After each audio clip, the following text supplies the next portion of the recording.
Bon, la puissance de feu parisienne, là, même avec les blessés, c'était la balade ce soir. Alors, les blessés, il y avait une belle équipe au coup d'envoi. Oui, mais il y a quand même des blessés. La façon dont le match s'est passé a permis à Luis Enrique de sortir et de gérer les temps de jeu, ce qui est évidemment un atout considérable.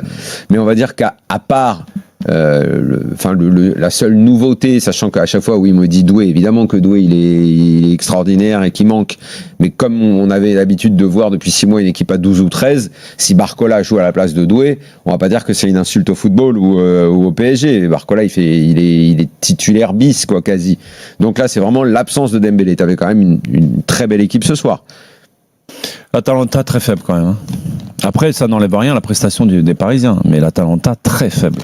Alors peut-être effectivement qu'ils sont très décevants, même si c'est pas l'Atalanta qui a gagné la Coupe UEFA. Méconnaissable. Néanmoins, ce que fait le PSG, le nombre de courses, je sais pas, il va falloir encore voir. Alors le truc, c'est le bloc est tellement haut, il y a tellement de joueurs devant le ballon. Ça, c'est moi à chaque fois, je suis scotché par ça.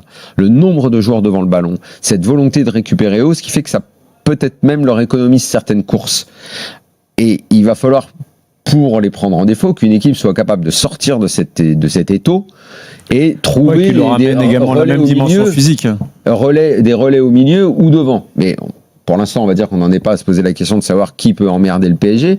On peut déjà juste regarder et constater que ce PSG est impressionnant. Et que cette récupération haute en permanence, cette volonté d'aller étouffer l'adversaire, à tel point que sur une récupération très haute, une espèce de harcèlement immédiat dans les 5 premières minutes de Marquinhos, t'es allé immédiatement marquer. En plus, c'est Marquinhos qui marche, l'homme qui avait initié le harcèlement. Je trouve que ça, ce premier but, il illustre beaucoup de choses. Hein. Bon, le 32-16 est ouvert, bien sûr. On va pouvoir faire l'évaluation en général une telle domination, c'est moins excitant. Non, c'est pas ça, c'est le début de saison. Donc, non, mais là, il roule sur tout le monde depuis le début de la saison, en fait. Et donc, la Ligue 1, là, ce soir, tant mieux pour Paris. Moi, je ne vais pas tirer des enseignements aussi rapidement, dans la mesure où c'est le début de saison. Il y a quand même. Parce que tout à l'heure, tu nous as quand même dit qu'on sera au deuxième match. Je te rappelle qu'il y en a quand même 8 dans la phase de poule. T'es peut-être allé un peu vite, quand même. Pour tu veux dire, on saura au deuxième match. Non, je parle par rapport à des prétendants, tu vois, pour la Champions League. Moi, je suis pas sûr. Le Barça, c'est quand même du lourd, quand même. Ah oui, c'est toujours du lourd. Donc c'est pour ça. Donc, le Barça est convaincu. S'ils arrivent à marcher sur le Barça, le Barça est convaincu de son côté. Je parle au nom du Barça, c'est pas mon avis. Hein. Le Barça est convaincu que l'année dernière on leur a volé leur finale dans un match rocambolesque contre l'Inter et que ça n'aurait pas été la même histoire contre eux. Donc ils ont l'impression que eux, comment dire. Mais c'est l'Inter qui leur a volé la finale, c'est pas le PSG. Bah oui, c'est ce que je dis. Ouais. Voilà. Et qu'eux auraient dû être en finale et qu'eux sont les vrais rivaux de ce PSG fantastique. Mais est-ce qu'il y a que le Barça ? Il va falloir le voir dans son entrée là. Mais de toute façon, ce sera trop tôt, Manu. La Ligue des Champions, rappelle-toi du PSG l'année dernière. Jusqu'en décembre. Ce qu'on a vu sur les 6 premiers mois. Tu mets même pas la moitié de tes bracelets sur la victoire du PSG l'année dernière. Je suis d'accord, mais par rapport aux prétendants sur la saison, moi j'attends de voir la confrontation contre le Barça quand même. Ah oui, le 1er octobre. Oui. Ça sera quand même un choc de titan. Ce sera effectivement intéressant. Ouais. Mais ce sera la photographie du 1er octobre. Ouais. Oui. C'est vrai.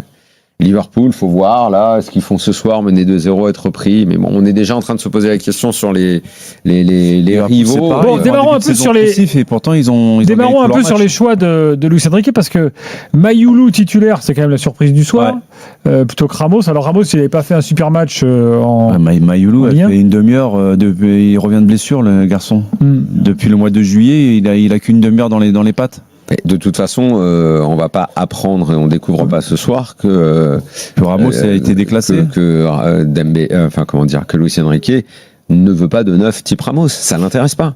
Ça l'intéresse pas, donc il mettra. Il n'est pas Luis Enrique compatible. Pendant des mois, il a mis, des mois, des semaines, je sais plus, mais il avait mis Kang-in Lee, il avait essayé pas mal de joueurs. Mais c'est un désaveu quand même. Et il se fout de savoir si ça marche ou pas. Il veut que ce neuf, de toute façon, comme le mouvement est permanent, il veut que ce neuf décroche, avance, fasse crée des brèches. C'est plus un joueur de surface pour les autres, quoi.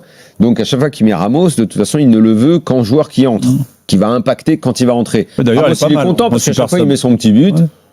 Bon voilà, ça lui fait plaisir, mais Ramos il n'est pas compatible avec ce jeu-là. Donc qu'ils mettent Mayoulou, Oui, on peut dire que c'est une surprise, mais en fait, ça devrait pas nous surprendre. Ça devrait pas nous surprendre. Je suis à la place de Ramos.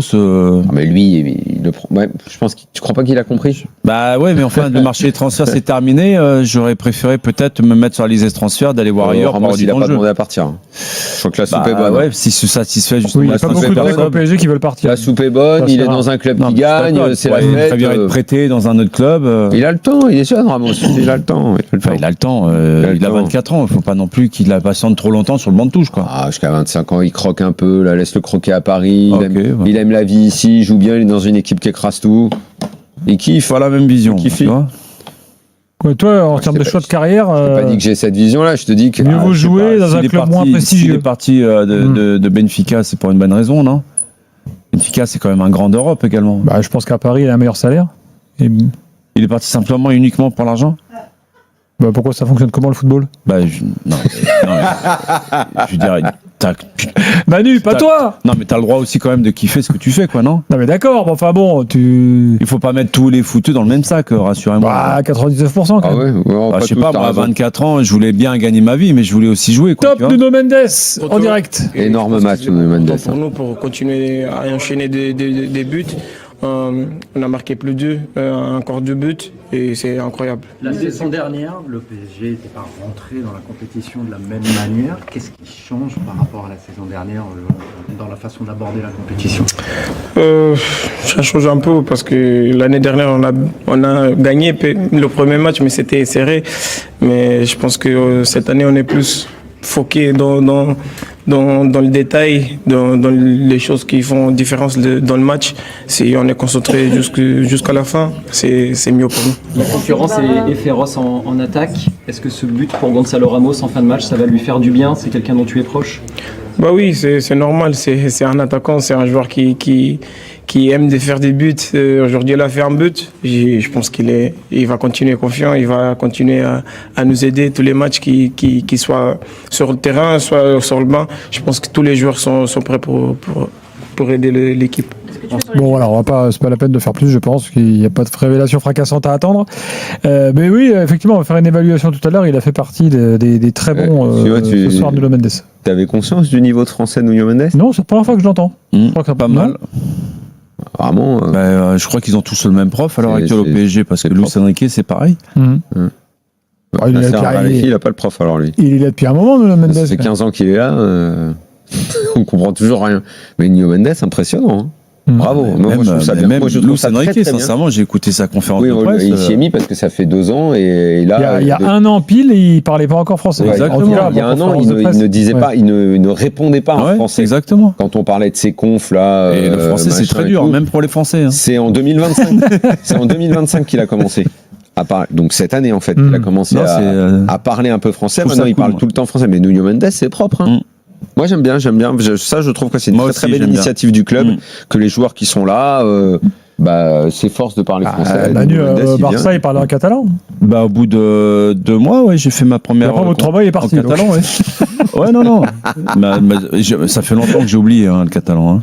Mais tu parlais vraiment le catalan? Oui, ma première interview. Au Barça, il te pousse vraiment. Exactement. On m'a même dit, tu feras ta première interview en espagnol. Ça sera pas en castillan, ça sera en catalan. C'est comme ça. Oui, au Barça, oui, c'est catalan en premier. Oui. Bon, Amine est là au 32-16, bonsoir. Bonsoir à tous. Salut. Ça va? Ça va. Bon, c'est la démonstration, là. Ouais, démonstration, rien à dire, de toute manière. Je pense qu'il y a eu du chemin quand même entre Gérone... oui, c'était le premier match de l'an dernier. Tu fais bien de dire ça, parce que j'y ai pensé au début du match, et j'y ai pensé quand Nuno Mendes a marqué. Ouais, c'est ça. Je pense qu'il y a un bon chemin de parcouru. Je pense que ça se voit sur le terrain. Mais je pense que, je me suis fait une remarque et il y a un détail important, surtout côté offensivement où Paris a énormément de blessés actuellement. Mais en vrai de vrai, les vrais offensifs et les vraies pièces maîtresses de cette équipe, c'est quand même nos latéraux. Faut quand même mesurer la chance qu'on a d'avoir 2 joueurs comme Achraf Hakimi et Nuno Mendes. Qui font des efforts monstres en défense et aussi en attaque, c'est-à-dire c'est limite comme des meneurs de jeu les deux. Donc je pense que c'est le jour où on perdra un de ces deux-là ou les deux, je pense que là oui, il va falloir vraiment s'inquiéter sur le plan effectif du PSG. Mais là actuellement, surtout sur le plan offensif avec les joueurs qu'on a, sachant qu'on disait beaucoup qu'on n'a pas recruté cet été, etc., mais on a quand même recruté un joueur 70 millions il y a 6 mois. Ouais, c'est vrai, t'as raison. Et Kvara ce soir est très bien. On parle des blessés, mais là sur le 11 de départ, en fait, t'en as 9 qui sont t'en as 9 de l'équipe type. Ah, mais Hakimi, tu vas le perdre avec la CAN, là. Oui, mais alors la CAN, en fait, elle concerne pas trop de matchs. Hein. Ouais, puis elle est au mois de décembre, elle démarre au mois de décembre. En fait, le problème, c'est pas que tu perds Hakimi pendant la CAN, parce que c'est 18 décembre. Le problème, c'est à quel moment il va avoir un coup de mou, lui. C'est en fait. Il va forcément en avoir un. Hakimi, ça fait plusieurs fois que je le dis. Pour moi, là, au moment où on se parle, c'est un surhomme. La façon dont il enchaîne, sélection, club, je sais pas, il joue tout le temps. Il joue tout le temps. Là, il est encore incroyable ce soir. Il joue tout le temps. Il sort pas. Alors, t'as raison de dire la CAN. Mais en fait, la CAN, à la limite, oui, ok, il y va, c'est pas un problème. C'est juste à quel moment il s'arrête, quoi. Il s'arrête pas. Ouais, enfin, je veux dire, c'est quand même un prétendant Ballon d'Or. Bien sûr. Déjà que c'était un joueur très important pour la sélection du Maroc. Là, il va avoir un statut encore plus important à assumer. Donc, en termes énergiques, mais également mental, c'est dans quel état ils vont le récupérer quand il va revenir. C'est pour ça que je te dis, pour moi, c'est un surhomme. Ouais. Et en plus, moi, si je suis à sa place, quand on sait à quel point... Il y a une doublure en arrière droit à l'heure actuelle. Mais quand on sait à quel point, pour le Maroc, cette CAN, elle est...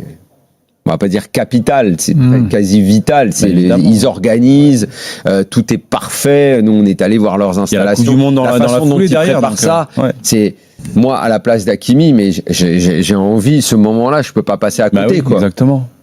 Mais tant mieux pour lui s'il arrive à ne pas y penser. Il est encore plus fort que déjà je dis que c'est un surhomme, mais il est encore dans une autre galaxie. À sa place, j'essaierai. Je dis putain, il faut surtout pas que j'arrive blessé à la CAN. Il faut surtout pas à ce moment-là. Il est beaucoup trop important pour moi, mon pays, ma famille. Tu vois. Je sais pas. Vraiment, c'est le gars en premier à qui je souhaite vraiment de pas se blesser, quoi. Mais ça me fait tellement peur à chaque fois que je le vois courir autant sur le terrain. Amine, oui, vas-y. Ouais, non, parce que ce que je disais aussi, moi je trouve que c'est le plus important, surtout avec tous les coachs qu'on a connus à Paris, mais là où Luis Enrique est vraiment bon et sait faire ça, c'est la gestion des hommes. La gestion des hommes, la gestion des temps de repos, la gestion et en fait, tout ça, la gestion des remplacements, je veux dire, ce soir, faire rentrer, c'est Zabarni qui est rentré, je crois, en fin de match. Ouais. Donc, faire rentrer Zabarni, en vrai, à quoi ça sert à 4-0 à rien? Mais en fait, si, ça sert. Si, bien sûr que ça sert, il faut faire souffler les gens. Non, mais. Exactement. Amine, la gestion, elle est importante et on l'a vu l'année dernière, ça a été exceptionnel de la part de Luis Enrique et son staff. Moi, ça sera important, mais... Non, sur la deuxième partie de saison, il n'y a pas tellement eu de gestion, c'est toujours les mêmes hommes. Mais la question que je me pose, moi, c'est sur la préparation tronquée de début de saison. Elle te permet justement de pouvoir enchaîner match après match pendant 10 mois. Là, dans quel état vont pouvoir assumer les Parisiens sur la demande physique et psychologique, vu le peu de préparation qu'ils ont eu après la Coupe du Monde des clubs? Ça, c'est une question, quoi. Dans un instant. Sinon, Zabarni, Gilbert, non, Zabarni? Il ne dit rien, Zabarni. Bradley Cooper? Pas mal. Ouais, quand même, Zabarni, Bradley Cooper. Hein. Pas mal. Ouais, qu'est-ce qu'il a, Bradley Cooper? Il ressemble à Bradley Cooper. Zabarni, quoi. Ah ouais, quand même, Zabarni, ouais. Bah ouais, l'ancienne charnière. Il y a une tête un peu d'acteur américain, on trouvait pas? Un peu, ouais. Un peu, quoi. Ah, ok. Et Lucas Chevalier, Matt Damon? Regarde. Non, rien à voir. Un petit peu. Oh non, vraiment pas. Non, si, c'est le fils caché de Willy Sagnol. Dans un instant, Luis Enrique, les blessés et l'évaluation. Sinon, on a toujours Manu Val-Kilmer, pas de problème. J'ai revu Hit il y a pas longtemps, il était là. Ouais, paix à son âme. Il était là, c'est vrai. Luis Enrique, les gars, là il est en train de répondre à Canal, on l'entendra peut-être un peu plus tard dans la conférence de presse. Là, il a une espèce d'attel parce qu'il s'est cassé la clavicule à vélo. Manu, tu es au courant? Ouais, je suis au courant. Bon. Il a démarré donc le match en tribune avec un casque en mode je suis connecté avec le banc et après il est descendu sur le banc. C'est nouvelle mode là. Bah en fait, quand tu prends de l'altitude, tu vois mieux le match. Voilà, en mode entraîneur de rugby. C'est pour ça d'ailleurs qu'il filme les entraînements maintenant avec des drones. Oui, et que lui, on l'a déjà vu sur une passerelle, une nacelle, pardon, exactement, en l'air au centre d'entraînement. Bon, c'est anecdotique ou on s'en fout ou... C'est à pas confondre avec Nasser. Écoute, il est sur une nacelle. De toute façon, maintenant, déjà qu'il avait le boulard avant de gagner, donc maintenant qu'il gagne, cette histoire-là, tu sais, tous les entraîneurs, ce que j'appelle les entraîneurs à prendre de la hauteur, ils font, le premier à avoir inventé ça, c'est Arrigo Sacchi. Hein. Il a fait sa légende sur la montagne avec le mégaphone. Ouais. En matière de boulard et de type complètement dingo aux entraînements. Pourquoi tu dis boulard? Pour rien, ni pour rien. Mais non, mais Ces entraîneurs-là, c'est qu'il était comme ça. Il avait un boulard surdimensionné quand il parlait. Il savait non, mais tout, le fait de c'était- prendre de l'altitude, tu vois d'avoir beaucoup mieux un le jeu. style. Quand même. Non, mais de faire des choses un petit peu différentes. tu vois. Oui. D'être un petit peu. Ce genre d'attitude, ça a déjà existé dans le football. Un grand entraîneur quand même, ça qui. Oui, évidemment, j'ai jamais dit le contraire. Attends, c'est un de mes, Donc il peut avoir le un boulard. de mes quand même. maîtres à penser.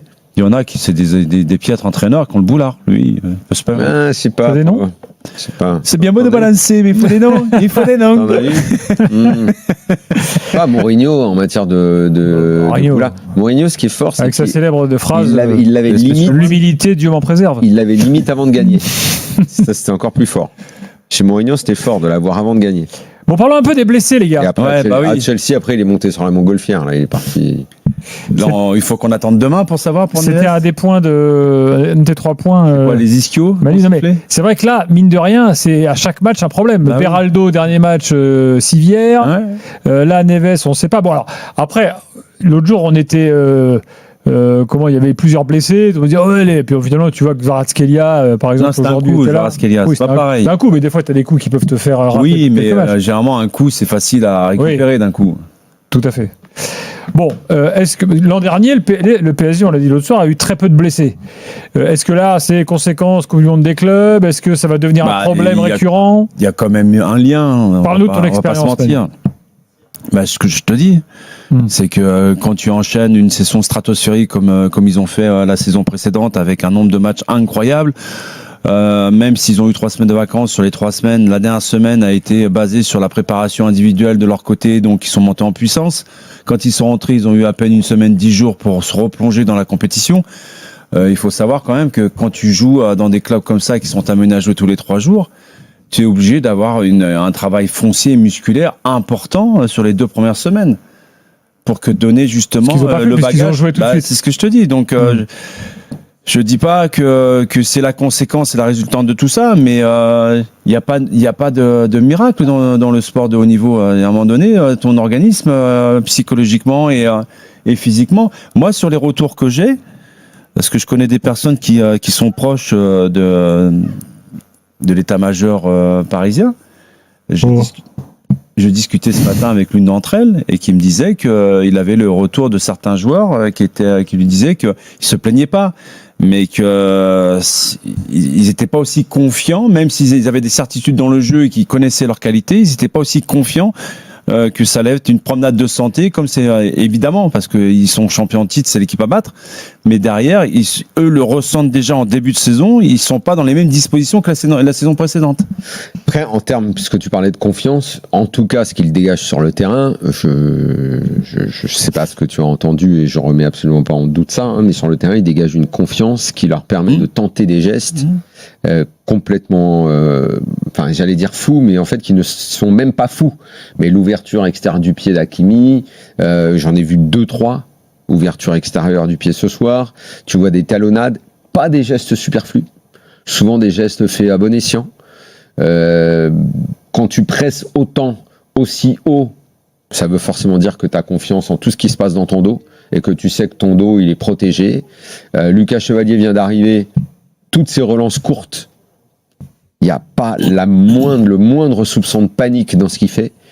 Il y a quelque chose de mental, de très fort qui se dégage de cette équipe-là, à l'image de Marquinhos, qui met le premier but, qui dégage une confiance comme jamais il a dégagé. Le point faible de Marquinhos, celui qui agaçait tous les supporters du PSG, c'était de se dire... On l'adore, Marquis, parce que c'est une légende du club, parce que c'est le mec qui a fait le plus de matchs, parce qu'il est là depuis toujours, parce qu'il a connu toutes les pires catastrophes et que à force, tu te serres les coudes entre gens qui ont souffert. Mais au bout d'un moment, tu te disais, putain, est-ce qu'il faut pas arrêter? Faut pas arrêter avec lui parce qu'il a la loose, ce gars-là s'est transformé. Il a basculé avec le prépa mental qu'il y a dans le staff maintenant et qui est très important. Donc, il dégage cette confiance-là. Toute l'équipe dégage une grande assurance technique dans tout ce qu'ils font. Maintenant, est-ce que pour l'instant ça les préserve de tous les pépins physiques qu'ils pourraient avoir dans les semaines à venir, ou peut-être qu'on y échappera. Après tout, que Dembélé se blesse 6 à 8 semaines. C'est le lot de toutes les équipes. Ça va, quoi. C'est dans il y a des blessures dans toutes les équipes. À un moment, il va falloir arrêter de se braquer là-dessus. Il fait tourner. J'imagine que c'est une préoccupation majeure parce que eux-mêmes C'est pas savent. là-dessus, c'est pas ça qui m'inquiète, Daniel. Des blessés, Moi, tant ça qu'ils ont fait faim, partie intégrante tant et qu'ils inhérente ont faim. d'un club durant une Exactement. saison. Donc, Non, c'est pas ça qui alors c'est m'inquiète. quoi? C'est le manque de préparation au début de saison. Parce que Je veux dire, on ça te se paye à un prépare. moment, c'est ce que tu veux On dire. te Mais j'ai prépare l'impression que pour c'est fini, enchaîner mois l'époque. après mois. J'ai l'impression que c'est fini les fameuses prépas à Non, la c'est pas Pintus vrai. là, Non, avec, non, avec non. les sacs de sable où pendant 2 semaines Mais non, tu vomis. bien sûr que non. où tu Surtout vomissais. que là, ouais. n'oubliez pas quand même que là, on sort sur une saison particulière pour le PSG, puisque tu es allé au bout de toutes les compétitions, au même titre que Chelsea, ils ont joué quasiment, je crois, le même nombre de matchs dans la saison. Qu'en fin de saison, il y aura également la Coupe du Monde. Non, quand on fait un travail intensif, c'est pour durer 10 mois. Mais est-ce que tu n'as pas l'impression néanmoins que en termes de travail physique, de récupération et de soins, sur les 10 dernières années, la médecine a fait des progrès Oui, tu récupères mieux, époustouflants. tu récupères en mieux, il n'y a termes pas de de souci. récupération, en termes de... Oui. J'ai l'impression que les progrès Oui. sont Je suis extraordinaires. d'accord, mais si tu mets dans la balance, de l'autre côté, l'intensité des matchs a considérablement augmenté en l'espace de 10-15 ans. C'était pas aussi intensif C'est vrai sur que c'est ça. 90 minutes. Avec les arrêts de jeu que tu rajoutes, c'est plusieurs matchs par saison. Si tu fais bout à bout tous les arrêts de jeu qu'on a à chaque match. Donc il y a quand même, sans parler des voyages maintenant qui sont en veux-tu en voilà. Regarde, qui est-ce qui va se dépasser quasiment la frontière chinoise Le Real, Le Real, Donc, Almaty. non, je suis désolé. Quand je joue tous les 3 jours, la récupération, c'est pas du tout la même. Donc même si ça s'est amélioré, Ils enverront une en équipe B, le Real, contrepartie, l'alourdissement des calendriers, de la demande bien physique, sûr. Ben, c'est pour vient faire face à ça contrebalancer que tout ça. Tout est. Tout Et puis il y a aussi autre chose, c'est qu'en début de saison, tu peux pas véritablement juger en fait de la différence qu'il peut y avoir sur une préparation d'un club. Tu le vois sur les semaines et les mois à venir. Quand on rentre dans le dur, qu'on enchaîne match après match, après 8 à 9 semaines, c'est là où tu vois vraiment que la préparation que tu as faite en pré-saison, elle fait une différence. Après, oublie pas qu'il y a un avantage. Longtemps, ça a été un inconvénient. Maintenant, c'est un avantage. C'est que la Ligue 1, il y a pas de concurrence. Oui, mais Daniel, Donc, en je fait, sais pas tu si fais des c'était mon avis en fait. Tu fais des matchs en marchant. Donc finalement, c'est des entraînements. Justement, c'est là où moi, c'est ce dont je parlais tout à l'heure avec Jérôme dans Rotten sans flamme. Connaissant la marge de manœuvre qu'ils ont en Ligue 1, en sachant qu'ils survolent la Ligue 1 depuis X années, en sachant également qu'ils veulent promouvoir les jeunes du centre de formation, leur donner de plus en plus de temps de jeu, pourquoi ne pas avoir donné davantage de temps de jeu en début de saison à des jeunes du centre de formation et de permettre Peut-être à qu'ils une vont le faire. ossature Peut-être qu'ils vont le faire. petit à petit, il va les reposer Voilà. comme ça. Moi, je pense qu'il va les reposer de leur comme ça. permettre de faire une vraie préparation et de les intégrer peut-être début septembre au lieu de les avoir intégrés mi-août, tu vois ce que je veux dire. Oui. Les gars, je reviens au match. Il y a un problème avec les pénaltys au PSG. Pourquoi Sur les 8 derniers pénaux, ouais. 4 pénaux ratés. Mais alors, ça, tu fais bien de le Et dire. là, Est-ce que Barcola, il a mal est-ce que tiré, je ne mais- comprends pas. Et ça, pour le coup, c'est pas très Luis Enrique parce que il a plutôt tendance à insister sur la confiance qu'il donne aux gens. Enfin, pourquoi Vitinha s'est terminé? Je sais pas. Bah, tu vois, que en gros le mec t'en rate et que de toute façon t'avais Dembélé, c'était à touche-touche pour savoir qui tirait. Bon, ok, très bien, pas de problème. Mais que là, Vitinha ce soir, il ne le tire pas. Au point de laisser tirer Barcola, là, je comprends pas. Là, on a l'impression qu'il a la peste des pénaltys, quoi, Vitinha. Ou alors c'est lui de lui-même, il s'est effacé, il a dit stop. Mais il a pas raté. Je Hein. trouve ça bizarre. C'est le Barcola a gardien pas qui l'a raté. arrêté. Bah non. Oui, il a mal tiré. Ah, Il a mal tiré. Là, s'il pour avait le coup, pris- il a vraiment tiré un Non, mais péno les de gars, Bambi. s'il hein. avait pris à contre-pied le gardien, on aurait Ah, dit bah, qu'il tu l'as est vu super comme nous, bien tiré. Manu, Non, j'ai j'ai pas- vu comme nous, parce Il que a- le gardien est parti du bon côté. Et le gardien, il a le droit quand même de faire Oui, son mais taf. il a le droit de mettre un penalty, je sais pas, sous la barre puissant, par exemple, à la Ah, Franck Leboeuf. Tu trouves Ouais, que. mais le voilà. nombre de pénaltys que j'ai vu, c'était juste des plats du pied et tu prenais à contre-pied le gardien. Ouais, c'est vrai, il n'y a pas tort. C'est vrai que le même sans élan, mais Exactement. en fait, la façon dont il le tire, ça paraît complètement. Ouais. Ça paraît C'est l'élan, minable. c'est sa course d'élan Voilà. pour moi. Mais il n'y a J'ai pas de course l'impression d'élan. qu'il n'avait pas Ok, une il tête croit de pas et winner. tout, tu mais vois. on en a déjà vu des mecs qui ont pas Canal de course Plus a d'élan. posé la question de Luis Enrique, à Luis Enrique sur le penalty. Écoutez sa réponse. Et le penalty, je pense que tu dois demander faire cette question à Barcola, non à les coachs. De quoi Voilà, il dit, pour le péno, demande à Barcola et pas au coach. En gros, c'est pas tout ce qu'il a fait. Tu penses que c'est pas lui qui a été désigné? Non, je pense qu'il disait la façon dont il l'a tiré. Ah, C'était ouais. juste pour chaud. Ouais, espèce il de a sans doute désinvolture, pas ouais. aimé la façon dont il a tiré, tu vois. Ouais, mais encore une fois, comme dit Manu, des mecs qui ont des courses d'élan bizarres, t'en as des tonnes, des mecs qui tirent des moisis pénaux, mais ça prend à contre-pied le gardien. Exactement. Tu dis, bon bah oui, ok. Donc, oui, vu comme ça, il avait l'air mollasson, ça avait l'air d'un penalty d'enfant, quoi. Il n'avait pas une tête de winner quand il a tiré. Voilà. Dans un instant, l'évaluation avec Khalil qui est avec nous, et puis Daniele va nous rejoindre, Daniele Manoussia, bien sûr, pour parler de l'Atalanta dans quelques instants. Et on ira dire sur l'Atalanta. On va voir ce que Daniele nous dit. Rien, d'ailleurs, il va pas venir. Non, mais il vient quand même parce que je veux aussi qu'il parle de l'Inter quand même qui a gagné à l'Ajax. Ah, l'Inter. Marcus Thuram. C'est pour ça l'Ajax contre l'OM, c'est. C'était dans ces 3 points. Ouais. Pour conclure sur le PSG, l'évaluation. Khalil est là. Bonsoir. Bonsoir l'after, bonsoir tout le monde. Salut. T'étais au stade? Exactement. Belle ambiance? Comme d'habitude, toujours présent. Bon. Non, c'était magnifique. On a passé une très belle soirée. T'as plus de voix, toi? T'as hurlé tout le match ou quoi? Ouais, 90 minutes, comme d'habitude. Hein. Mais même sur un match comme ça? Toujours. Même sur un PSG 3, on chante. C'est bien, bravo. C'est l'amour du maillot. T'es dans quelle tribune, toi? Bravo. Moi, je suis à Auteuil. D'accord. Homme du match pour toi? Il y en a tellement. Moi, je l'aurais donné pour la symbolique au capitaine parce qu'il a été très solide. Mec Vara, là, le mec Vara, il le démérite pas non plus. Donc pour moi, le collectif, allez, je l'aurais donné au collectif. Moi, la vérité, Nuno Mendes, moi. Ah, Nuno aussi, ouais. Pour moi, Nuno Mendes, homme du match. Ah ouais, avec Kvaratskhelia, il met un but somptueux. Et Nuno Mendes, je trouve qu'il fait un match incroyable. Incroyable. Vraiment, il est partout, il rate rien. Pour l'anecdote, sur le match de l'année dernière, l'entrée, c'est lui qui marque. Exactement. Il marque ce soir. Nuno Mendes, pas assez cité comme joueur capital de cette équipe. Pour moi, Nuno, j'ai toujours dit quand il percute, il avance comme ça, il peut déstabiliser n'importe qui. Ouais. Il est tellement puissant et rapide. Je comprenais pas des fois l'année dernière quand tu vois où il était il y a un an, quand il montait pas, quand il a demandé à se barrer, il voulait pas rester et tout. Qu'est-ce qu'il est devenu, mon Dieu. Et donc, de toute façon, ce soir, il y a quasi que des tauliers, côté parisien. L'évaluation, elle est vite faite. T'as pas un mec qui est pas bon. Du coton, comme Hakimi, les deux. Allez, je vais oser dire, une fois de plus, on va dire que je suis fixette. J'ai pas trouvé Barcola extraordinaire. Au-delà même de son péno raté, il provoque énormément, mais il rate beaucoup trop dans les derniers gestes. Daniel, si je peux me permettre, c'est Daniel là, je t'entends. Ouais, t'écoute. Donc, pour moi, il fait un bon match. Je vais te dire pourquoi, parce qu'il propose tout le temps, malgré. C'est clair qu'il rate.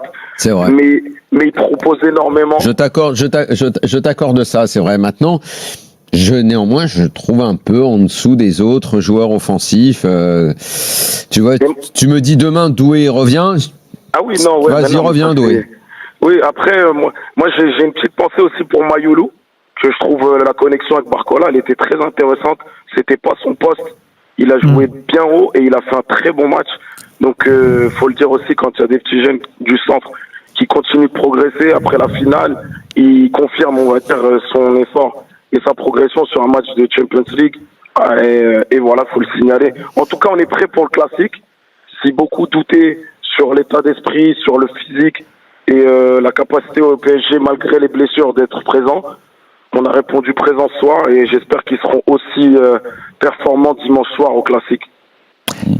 Khalil, merci. D'ailleurs, on a appris aujourd'hui, sans surprise, que PSG interdit de déplacement, enfin les supporters du PSG sont interdits de déplacement à Marseille, comme d'habitude, j'allais dire. Absolument. Ce sera 25 ans que ça dure. Ce sera sans doute la même chose dans le sens inverse lors du match retour. Je remercie Khalil. Daniele Manoussia nous rejoint. Daniele, bonsoir. Bonsoir à tous. Vous vous êtes amusés, hein? Plus que toi. Moi, déjà, je regarde avec un œil objectif, pas de supporter. Non, mais on ne s'attendait pas à quelque chose de très différent de la part de l'Atalanta. Et je vais dire, c'est vrai qu'au bout de 20 minutes, si c'était 5-0, c'était... Daniele, excuse-moi, je te coupe, parce que Luis Enrique vient d'arriver en conférence de presse et on va écouter ses premières réponses. Contre une équipe qui défend à contre A, et toujours difficile de surmonter ça, mais je pense qu'on a mérité la victoire. C'est bien Luis Enrique, ce n'est plus Daniele que vous entendez là, les voix se ressemblent. Mais le Parisien, l'année dernière, vous étiez passé par les barrages. Est-ce que cette année, finir dans les 8 premiers, c'est un objectif ou ça compte pas? Il n'y a pas d'objectif parce que comme vous savez, mieux que moi, notre calendrier c'est différent à tout le reste des calendriers de les autres équipes. Et après les barrages, je vous dis que ce sera difficile de gagner 5 matchs et faire un match nul, parce que notre calendrier c'est le plus difficile. Allez, Lucien Riquet en conférence de presse, on écoute encore une réponse. Bonsoir, Philippe Sansfourche pour RTL. C'est une semaine importante avec ce premier match en Ligue des Champions et le déplacement à Marseille. Comment est-ce que vous appréhendez cette rencontre qui va arriver très vite, en ayant vu la prestation de Marseille hier et par rapport à celle du Paris Saint-Germain ce soir? J'ai vu le match hier et rien. Nous savons de l'importance de ce match pour nos supporters, pour le club. Et cette rivalité, c'est une rivalité forte et on est content de jouer là et on est content de jouer ce type de match. Et j'espère que nous pouvons jouer à notre haut niveau comme d'habitude et chercher de gagner le match. Voilà pour Luis Enrique, donc, qui parle déjà, enfin, il en parle parce qu'on lui pose la question, à vrai dire. Bon, une nouvelle fois, côté parisien, là, tout s'est tellement bien passé ce soir que l'analyse est vite faite. En revanche, l'Atalanta, on y revient, Daniele, est totalement méconnaissable par rapport à une période récente. Bah déjà, Juric, il a pris des choix un peu bizarres. Il a pas mis de numéro 9, Kristovic, qu'on pensait qu'il allait jouer titulaire. Il a pas mis le meilleur joueur de ce début de saison, c'est-à-dire Zaleski. Il a même pas fait rentrer en jeu. Moi, je pensais que c'était un choix plutôt pour le faire entrer en jeu quand il était frais. Et après, il a sorti de Ketelaere à la mi-temps. Il a mis Samardzic, qui n'a jamais vraiment marché pour l'Atalanta, et Maldini qui a perdu le ballon du bout de Marquinhos en début de match, comme ça c'était clair qu'il y avait presque aucun espoir. Je pense qu'il y a quelque chose de bon à retenir, c'est-à-dire c'est vrai, comme il a souligné Luis Enrique il y a un instant, l'Atalanta elle a créé quelques problèmes au PSG avec les marquages individuels très hauts sur les terrains. Je pense que le PSG... Il m'a échappé ce problème. Mais ils ont perdu quelques ballons, quand même ils ont concédé. Moi je pensais pas que l'Atalanta elle allait jamais tirer vers le but de oui, PSG. à ce moment-là, oui, si on partait de l'idée qu'ils allaient même pas frapper une fois, oui, forcément, mais bon. Mais la supériorité technique, non mais la supériorité technique et athlétique du PSG, elle est ridicule. C'était pas le même niveau, c'était un match amical. Ouais. Et je pense que c'est une bonne leçon à retenir pour les équipes italiennes. Il y a beaucoup d'équipes qui jouent avec un marquage individuel et une pression très haute. C'est-à-dire qu'en Europe, on ne sait pas encore comment sortir toujours de ces situations-là. Il peut y avoir des problèmes. Après, quand le PSG il est sorti avec des mouvements ou avec la qualité individuelle, comme dans les buts de Kvaratskhelia, il n'y a rien à faire parce que la supériorité elle est frappante.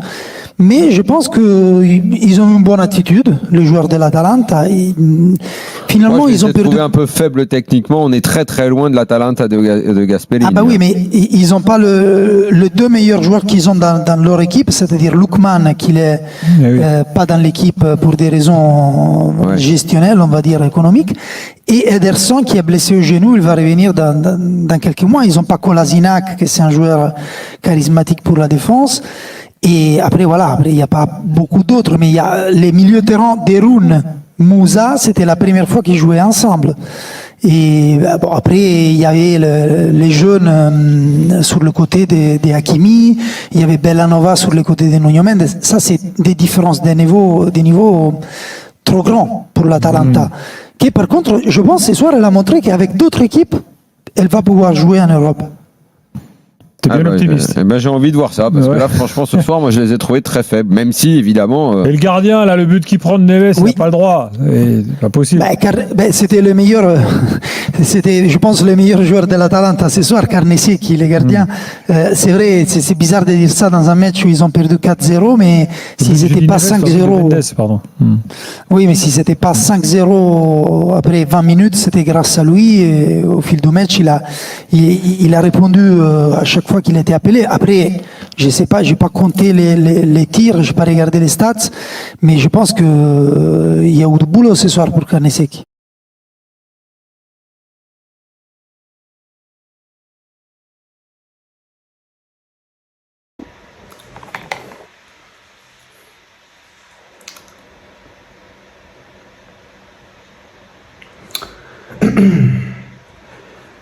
Salut les amis, nous retrouvons ce soir pour une nouvelle vidéo. Notre nouvelle vidéo, dans cette nouvelle vidéo, nous allons débriefer. Donc nous allons débriefer en partie au match du Paris Saint-Germain. Vraiment, cette équipe m'impressionne.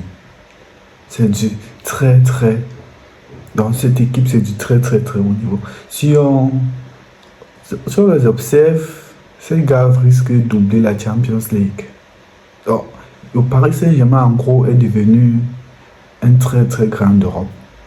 Désormais, c'est une équipe à respecter. Ce soir, les gars m'ont massacré. Ils m'ont massacré l'Atlanta. Ils se sont même donné le luxe.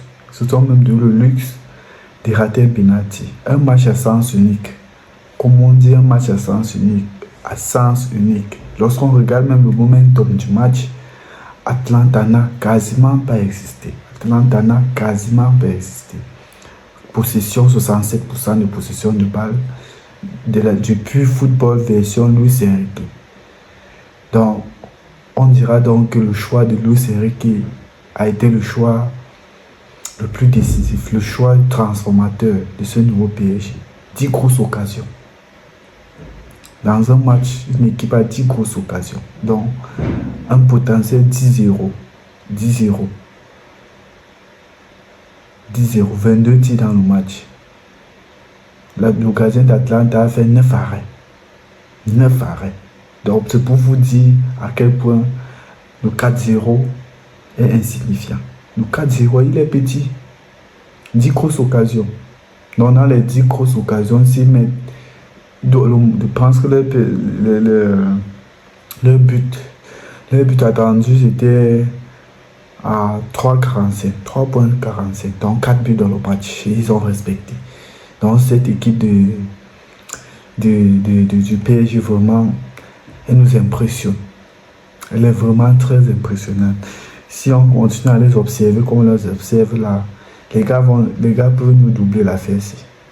Et s'ils passent à 2, c'est mauvais. L'Olympique de Marseille, c'est mauvais. Ça, c'est une très grosse. Je suis impressionné. Vraiment, les gars, je suis impressionné par cette équipe du PSG. On avait la composition d'équipe avec l'absence de Dembélé et Doué. Il a fait du classique en défense centrale. Marquinhos, Pacho, Hakimi et Mendes comme piston. Un 4-3-3. 4-3-3 classique. Milieu de terrain, Vitinha, Ruiz, Neves. En attaque, Kvaratskhelia, Maoulou et Barcola. Barcola qui a même raté un penalty à la fin de la première période. Dans le jeu, c'est du Luis Enrique tout craché. Passe, on presse. Dès qu'on perd le ballon, on presse. Et vraiment, j'ai peur pour le FC Barcelone, pour le prochain rendez-vous contre cette équipe du PSG. Parce qu'eux, ils savent presser. Je ne sais pas, le Barça sait presser. Et ça sera un jeu, ça sera un match qui sera au physique. Ça sera celui qui sera le plus résistant. Parce que lorsqu'on regarde les matchs du PSG, les gars ne laissent pas l'adversaire respirer. Regardez un peu la finale de la Ligue des Champions contre l'Inter de Milan. L'Inter de Milan n'avait pas hésité. Les gars disent que le Paris avait acheté le match. Les histoires comme ça, ce sont les histoires. C'est du très. Donc les gars jouent du très haut niveau. Les gars, c'est de l'intensité. On te met de l'intensité, on te met du feu aux fesses, du début jusqu'à la fin. Donc tu ne respires pas. Tu as le ballon. Voilà, il y a un joueur devant toi, tu as le ballon, il y a un joueur devant toi, tu as le ballon. Et tous, donc s'il y a 22 joueurs dans l'équipe du PSG, il y a 22 guéris. L'effectif du PSG, c'est 22. S'ils ont 24 joueurs professionnels, c'est 24 guéris.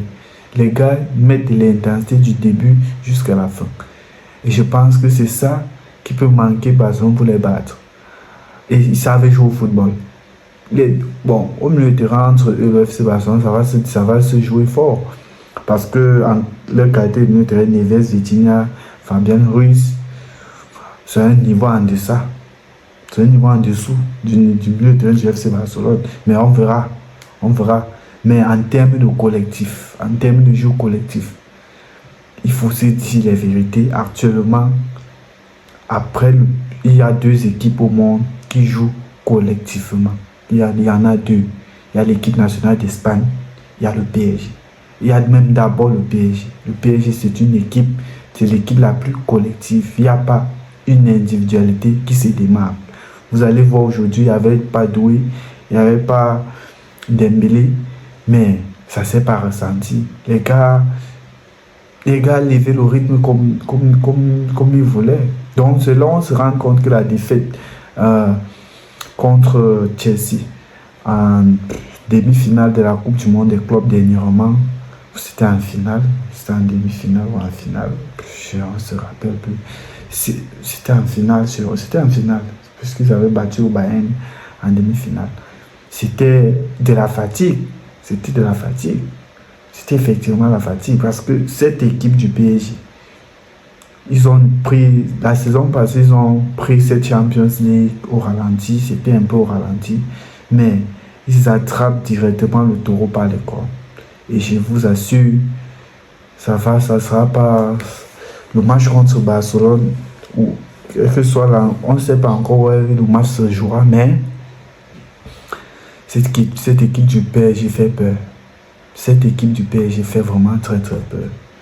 S'agissant des autres matchs, il y a le Bayern qui s'est imposé 3-1 contre Chelsea, victoire logique sur le Bayern, c'est l'Allianz Arena. Tu ne peux pas venir battre le Bayern à l'Allianz Arena.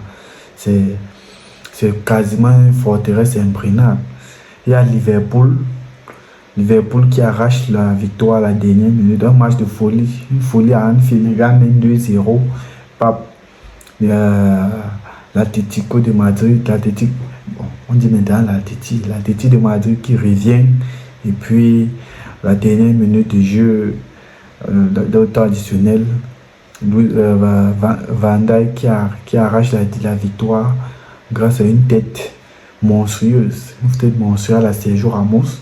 Et l'Inter qui s'est déplacé du côté d'Amsterdam aux Pays-Bas. Les gars ont arraché la victoire dès le début de la deuxième période. Je pense bien c'était dès le début de la deuxième période. Si mes données sont bonnes. Oui, début.